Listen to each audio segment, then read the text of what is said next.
É um bom voorbeeld. De últimos 2 anos, nós laga waterpolo, toen hadden een activiteit na Noordpier, na pedi vergunning, na binsica nós trouwens onheffing, e nós doen een regla também.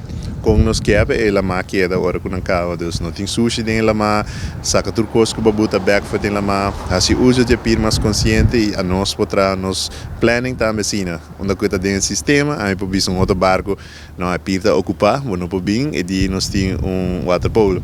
Nem caso que se evento que não tem vergunning ou não permite, a mim pode botar se barco bem, lo mal lagi vai bem mara na North Pier 5 tem algo que tem gostrovan, dove esse tem problema, esse tá para aqui que nós tá pedi sempre, pedi bom permisso, pedi bom handhafing para boa atividade para participar nesse aí, nós lotado a abrir. Dado caso que tem simplesmente uma atividade acostumbrada a maneira regata, boto na torta, ala bem cerca, na maraban de outro, gezelligheid, e não tem uma atividade organizada. Como nós denomina isso aí? Bom, uma vez que eu vim com mais bota na outra, mas nem vez de primeiro instante, vou abrir evento organizado que tu rende lo por contra aqui que está passando. Se já passa o último que passando no por ano organizador?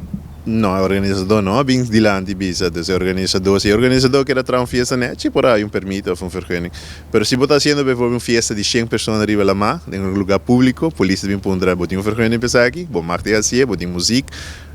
Polícia lo parava. De mesmo costa na la driba la madame. Boshi boto, boshi ainda driba outro. Fora boto então.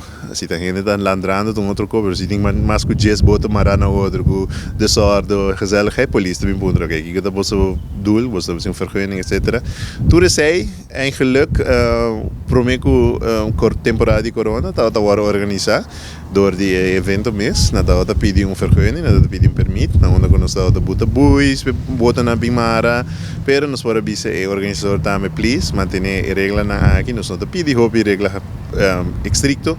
Pero tá cómodo deal com o parque natureza, não quebra ref, não larga sushi atrás, não larga plástico vai dentro água e de mês manter ordem riba la mapa, não bem problema por criar algo mais sério. Sei da logo que nós pedimos organizador, o prometo regata na data assim, do data vai pedir bom e opiniões. Tá bom, é permisso, quanto tempo você quita toma para por ganhar o permisso e organizar boa atividade? Bom, para a vergunning tá via OLB, tem procedura, mas não sabe preciso quanto tá, segundo tá 6 semanas para vergunning, pero se nós permisso também houve mais ler.